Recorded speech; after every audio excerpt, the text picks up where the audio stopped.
Hey everybody, sorry to stand between you and lunch, but very happy and honored to be here and talk to you today. Before I get started, since I haven't been here the last 2 days and I just sort of came in about an hour ago, do me a favor and raise your hand multiple times if it applies to you. How many of you represent mobile operators? Okay. How many are fixed line only operators? How many are suppliers to the industry, technology, that sort of stuff?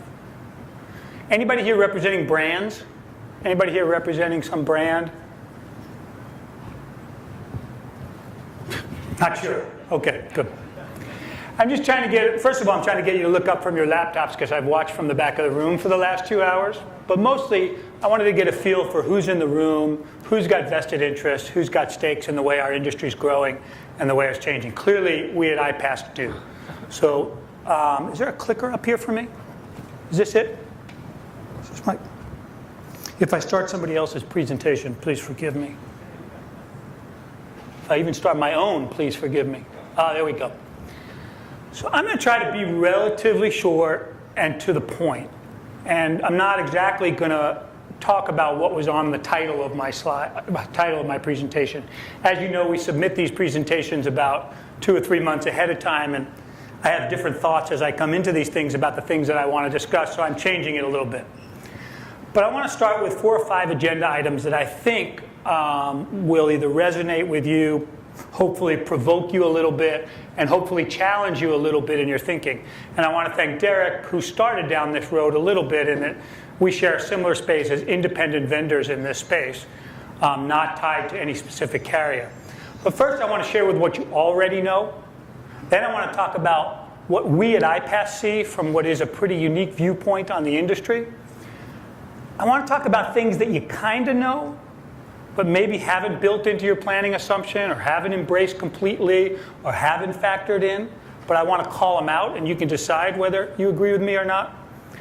I want to talk about what could, should, and will be in the future of our industry, which is pretty darn exciting right now. I realize we're a relatively small group meeting in San Francisco.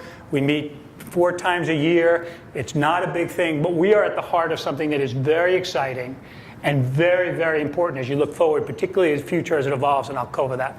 And then lastly, I'll have a couple of closing thoughts to either further provoke you or to have you shell me with tomatoes. So let's start with what you already know.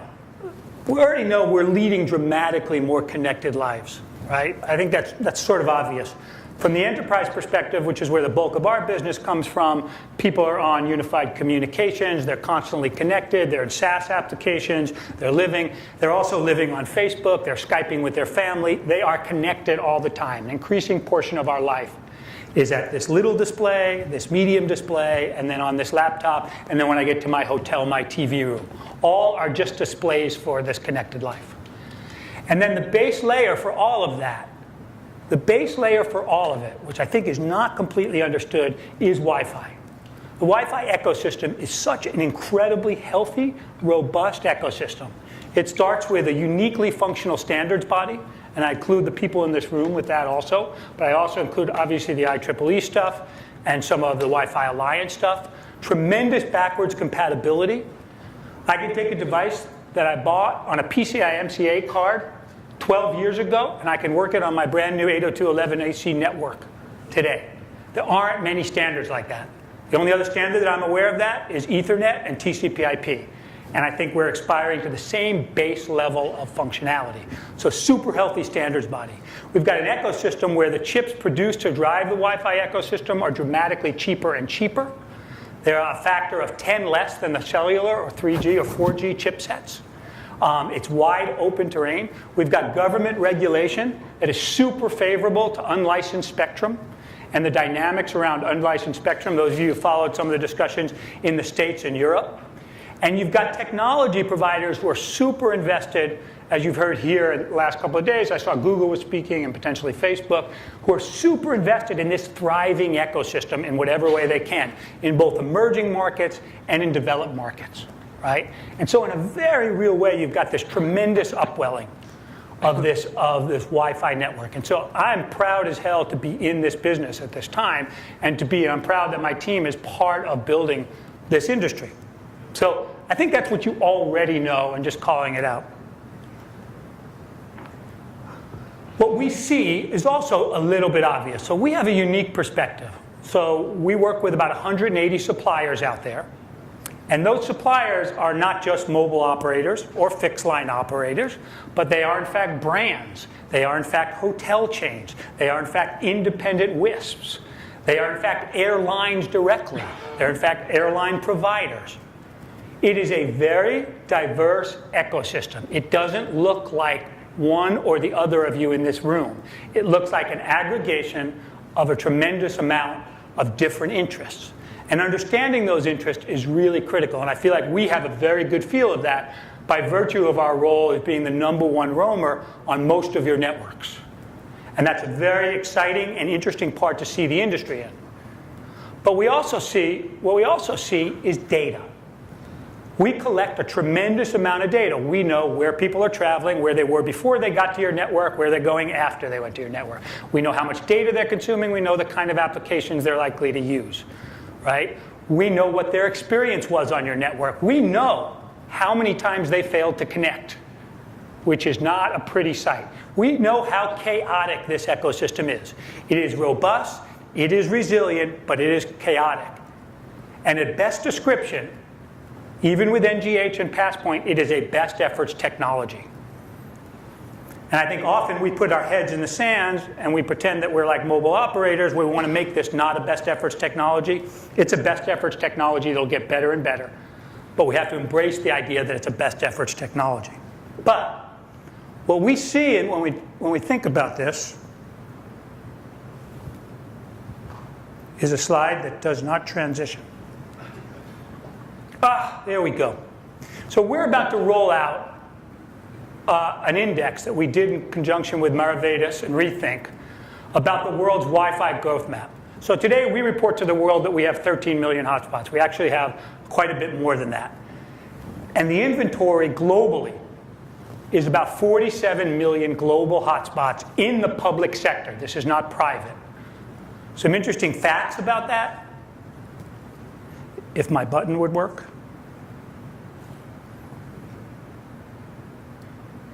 There's one hotspot for every 150 people on the planet today. It's pretty interesting, pretty cool. That's public domain hotspots. That number probably changes dramatically when we look at the number deployed in enterprises, the number deployed in our homes, right? One hotspot for every 150 people. As we fast forward on our research, right, 50% of those are controlled by brands. We think this is a network dynamic. We think these are people building networks, which is in fact true. But 50% of those are controlled by real estate and business owners and brands, which is a very different, and they think about this problem radically different than a network owner thinks about. As you go forward to 2016, you look at 177 million is the projection of global public hotspots. And I think the thing that's so amazing about this, when I started 5 years ago at iPass CEO, I thought we had 100,000 commercial hotspots available to us, and I thought those would go away. I thought the world would be 4G. I think the world would be WiMAX. We'd have an integrated Intel chipset. That is not how it played out. Thankfully, we're better lucky than smart. And so when you look at that number, right, in 2000, I can't even read my own slide, 2016, and then you think about what happens in 2020 where you have 340 million hotspots, you are talking about a true global alternative network. And even though it is best efforts, and even though it is chaotic, and even though it has got multiple monetization, it is omnipresent, it is unregulated, and it is widely available in all its forms. And by the way, we've built a consumer constituency, we've taught a consumer constituency how to use it, even today with all its friction. And so look for, in 20 years from now, in 2020, one hotspot for every 20 people. Public domain hotspot for every 20 people. It'd be a nice time to own fiber. That's all I'd have to say. It'd be a nice time to really be a fiber owner. So as you look at the challenges of Wi-Fi, I think some of these are so obvious I don't even need to spend time with it. They come from stuff is it's slow to connect, it's unpredictable. The success rates that we see on our network for our suppliers and that sort of stuff are really, really not pretty. The experience here at this corner of the room is different than the experience at that corner of the room. The experience at 3 o'clock in the afternoon is different than at 2 in the morning. We see tremendous, when we try to monetize, our monetization is relatively crude. But however we described it, and I think Derek described the same in his, we put a tremendous amount of friction between us and the user. And part of that's okay. It's where we're at as an industry. We're in the early innings. If you look at how the networks are constructed and how we've come to think about our networks, it feels relatively feudal, right?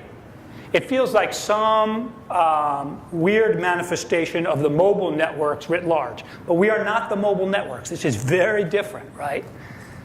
We are not protecting your network, making it hard for other people to roam on it, making hard for people to monetize it. You can get away with that now, right? But you can see it changing all over the industry, right? We see it changing in hotels, right, where everybody's moving to tiered because you want to get better performance and other monetization, and more people are coming in, right?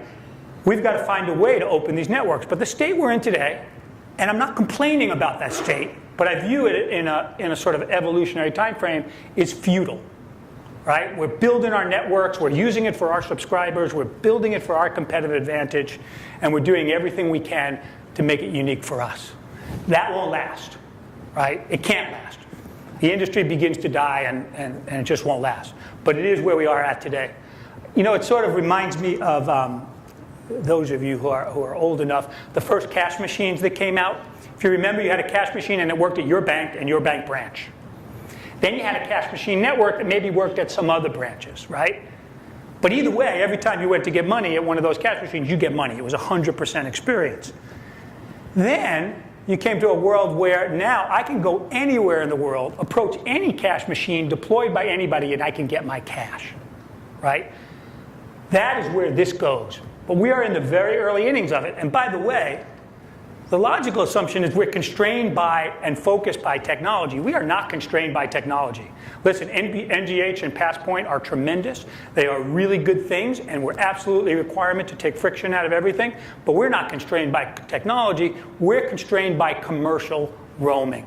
We're constrained by the perception that we're running a feudal state of which we allow people to share selectively as long as they don't interfere with our business.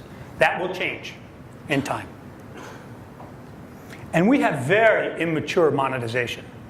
How we get these networks paid for, and you can see it because you got a ton of free networks that aren't worth anything. Like you get on them and you just get frustration. You just get frustrated, right? And that can be in a hotel, and that could be in an airport, and that could be in a public domain.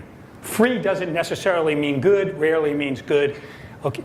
And people aren't monetizing well. And so when we do monetize, we've got these expensive payments, take out a credit card, do all that sort of stuff, you all know that. But we got intrusive advertising, ignoring.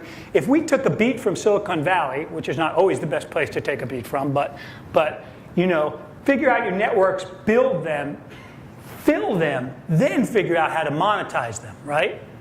Facebook isn't Facebook because they figured out how to monetize it on day one. Monetization came later. Get traffic first, build your networks. Now, I'm not saying that works for everybody. We have P&L, we're not venture funded, but that attitude, that orientation of traffic is good even if I don't monetize every last dollar of it is really important. And I think it does reflect where we're at as an industry, is these monetization models are relatively immature, particularly the advertising models. And the net effect is, we see this, guys.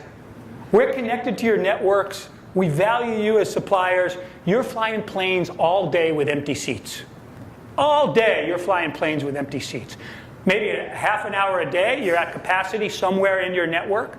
But in general, you're spending a ton of money building a network, pulling fiber to them, and they're flying empty most of the time. They are not highest and best use.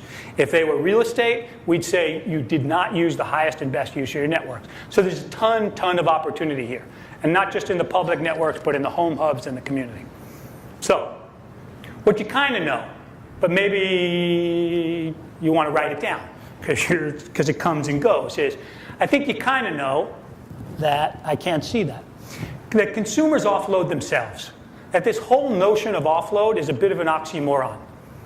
People aren't waiting for mobile operators to offload their data, right? They do it themselves, and the OS vendors making it increasingly easy, and some of you technology vendors are making it even easier. That's right. What mobile vendors, which is incredibly critical to our communications infrastructure and a super obviously important part of my life, what mobile vendors have taught us to do is how not to use their product. We're on data diets, we're conscious of it, no matter, we're worried about spectrum and usage, ARPU is flat, all the dynamics, and we understand why, but at the end of the day, the generation behind me and the generation of my kids, they already know how not to use mobile, right? And they know when they sit somewhere, they're going for Wi-Fi. And the way we think about it is the moment they have a seat, they want to be on Wi-Fi, period. I still don't think Wi-Fi is great for when you're walking around, but the moment they have a seat, they want to be on Wi-Fi because they're doing way more video and they're doing way more interactive stuff than we were. The other thing that's not really well understood when I talk about brands and I talk about venues is this is not just a telecom business anymore. This is a real estate business, right? All of a sudden, if I've got a network signal that goes 100 feet, then it's the real estate provider who owns the rights to the network. They have the mineral rights. They can ask Comcast to come in, they can ask some other provider to come in.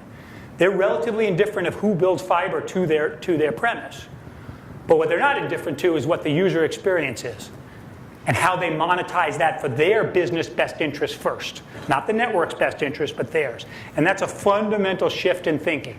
We build networks as services to brands, not just as networks to be deployed. It's a really different way of thinking about it, and it causes you to think about monetization pretty differently. We all know free isn't free. I see it on all of your networks, right? Is when it's free, it's generally not good.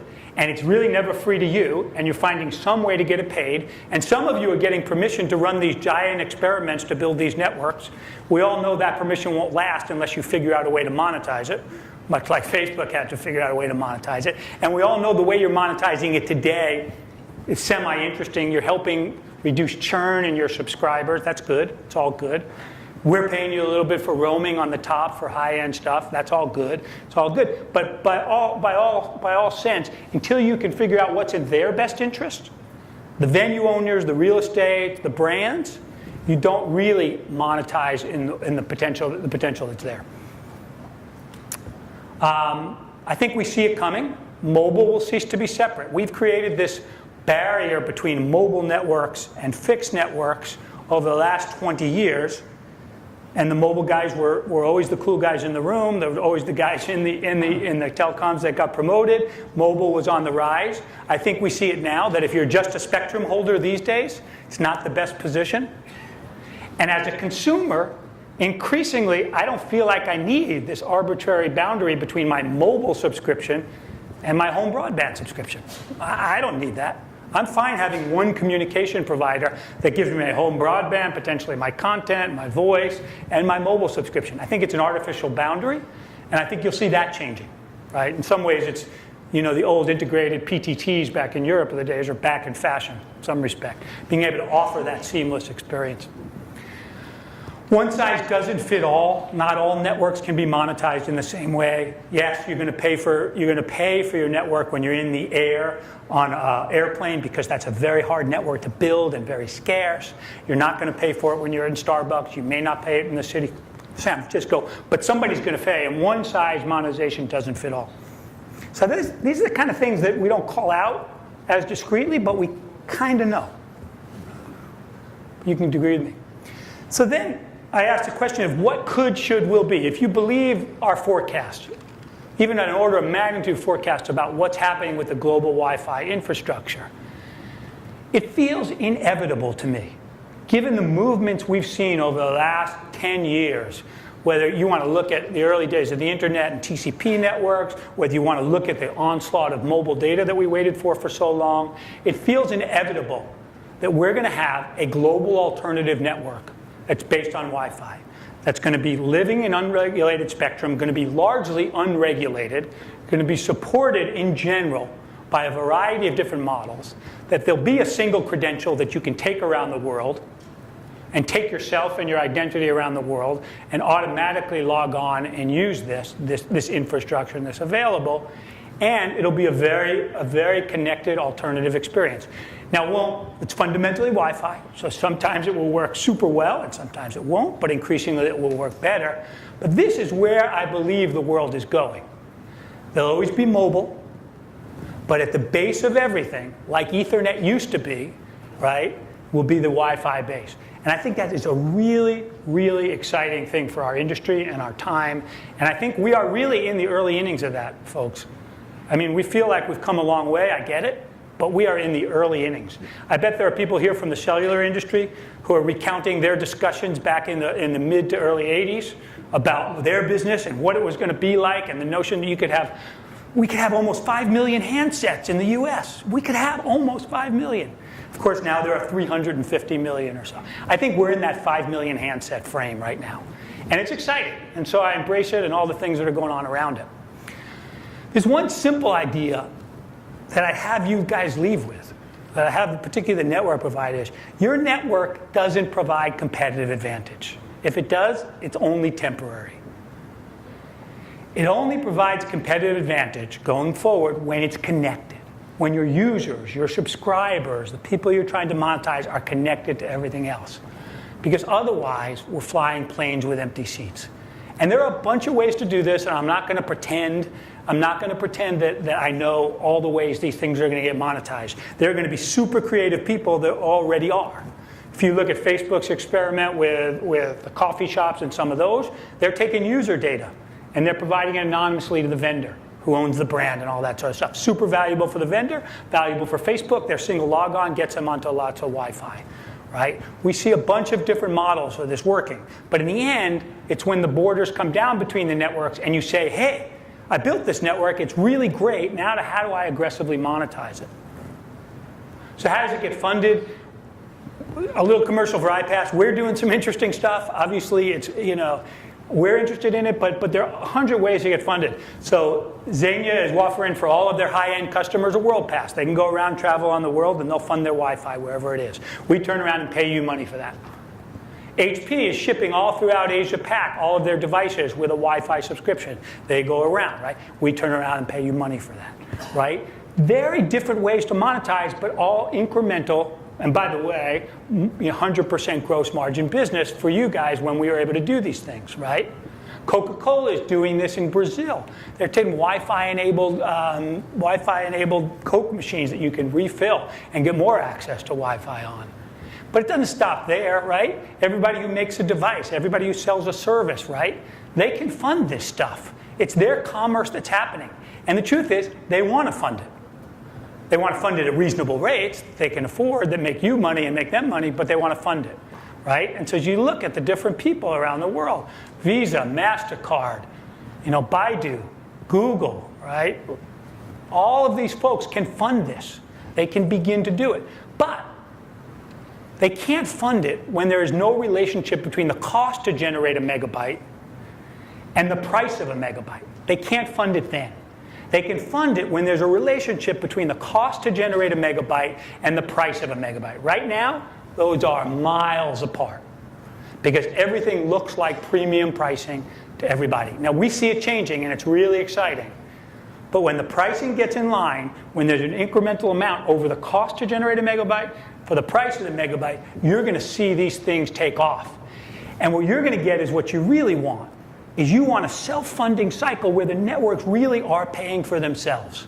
That they pay to get upgrade, they pay to handle the traffic, they pay to bring more fiber to them, they pay to get better and better. And we've got to get that cycle going. Right now we're kind of herking and jerking our way into that. But we'll see that, and I'm not incredibly patient, but I do view it as we're in the early innings and this will change over the next few years. So, at iPass, we see our role relatively humbly, right? We sit in the middle of this. We connect people to these 180 networks and hopefully expanding. We try to aggregate our footprint. We try to take our data, turn it back to you useful. We try to tell you where your network's doing well, where it's not doing well. We live in service to you guys. So when we implore you to open your networks and use it, right, it's in our interest. But we also live in service to you. It's your network. We want you to be excited about investing in it. We want you excited about growing it. And we're prepared to do anything we can to help you do that. So, finally, some closing thoughts. I'm connected, therefore I am. Let's start with the notion is, just in terms of some prescriptive thinking, is the SIM is not the identity you want, right? People have all sorts of identities. They get them from Google, they get them from their cable operator, they get them from Facebook. The SIM is not the identity you want. So embrace these other identities as ways to get on your networks. 2 is, stop waiting for the mobile operators to offload to fund your network. Not going to happen. Not in any meaningful way. They can still generate megabytes of data in a much cheaper fashion on their special spectrum, except in very, very rare cases and in small places. Look to open up your network. Think about your subscribers globally. Wi-Fi by nature can't even cover a city. It's not like cellular. It can't cover a city in Wi-Fi. It takes multiple vendors. By nature, it's better in its aggregate form than it is its individual form. And I'd ask you to just think of 3 things going forward. And obviously, we have a vested interest in it, so we want you to is stop waiting. There are 100 ways to monetize your networks. Be creative, engage around it, bring business development people on who are interested in that. You can get paid for this, and you can make better and better user experiences. Start trading. Don't view yourself alone as a network and access to your network as being good enough. Access to the global network is what's good enough. Access to the nation network is good enough. Again, similar to what cellular was back in the mid-'80s. And start thinking globally, right? This is a connected frame all over the world. Airplanes, hotels, airports, public domains, smart cities. I think it's a great time in our business. I think it's in the early innings. I'm proud to be in this, and I'm proud to be partnered with most of you. And if we can be helpful in anything in this process, please reach out to me or anybody in our team. Honored to talk to you today. That's my email, so you can harass me, tell me I'm not that sharp. Or you can, that's my Twitter feed in which I post everything Wi-Fi. So hopefully I came in on time or close to it. Questions from the audience? Thank you. Any questions? Okay. Thanks again. Great. Thank you. Thanks for having me.